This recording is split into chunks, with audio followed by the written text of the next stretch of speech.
I-treat mo to. Tumama po ba yung ulo nyo, sir? Tumama po yung ulo nyo? Tapos habang nilalagay mo yan, check mo yung PMS cap refill niya. Nakagalaw pa na ako yung daliri, sir. Ano po nararamdaman? Nirespondihan ng UNTV News and Rescue Team ang karambola ng 2 motorsiklo at 2 nakaparadang taxi sa sumulong highway Masinag sa Antipolo City, Rizal kahapon ng madaling araw. Ayon kay Manuel Manyo Jr., driver ng nakaparadang taxi, bigla na lamang may bumangga na motorsiklo sa kanyang nakaparadang sasakyan. Yung motor na yon, bigla po siyang bumangga sa akin dito, tapos bumangga din doon sa pangalawang taxi, tapos doon sila natumba na sa unahan. Ayon naman sa rider ng motorsiklong nakabangga na si Ophalia, bigla na lamang nag-U-turn ng isa pang motorsiklo at humarang ito sa kanya, dahilan ng pagkakabangga nito. Biglang nag-U-turn, galing RCBC, pabalik ng Marcos, yung dalawa. Tapos mayroong akong kasunod na isang motor, nailagan pa sila eh. Ako hindi ko na napigilan.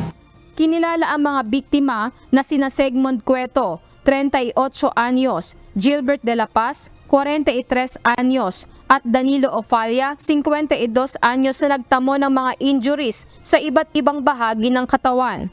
Ayon sa assessment ng rescue team, nagtamo ang 2 pasyente ng multiple abrasion sa tuhod, siko at sa kanang bahagi ng mata, at ang isa pa ay nagtamo naman ng pamamaga sa kanyang siko at gasgas sa kaliwang tuhod na agad namang nilapatan ng lunas ng responding UNTV News and Rescue Team.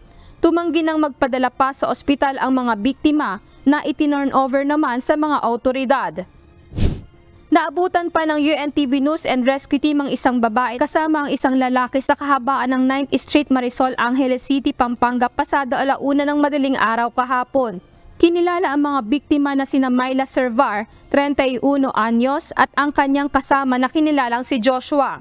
Nilapatan ng paunang lunas ng UNTV News and Rescue Team ang mga natamong injury ng mga ito.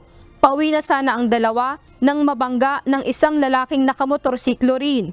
Kasama din ang CDRRMO ng Angeles City sa nagbigay ng first aid at nagdala sa mga biktima sa pinakamalapit na ospital. Lizelle Nael, UNTV News and Rescue. Diyos ang aming sandigan, serbisyo publiko ang aming pinahahalagahan.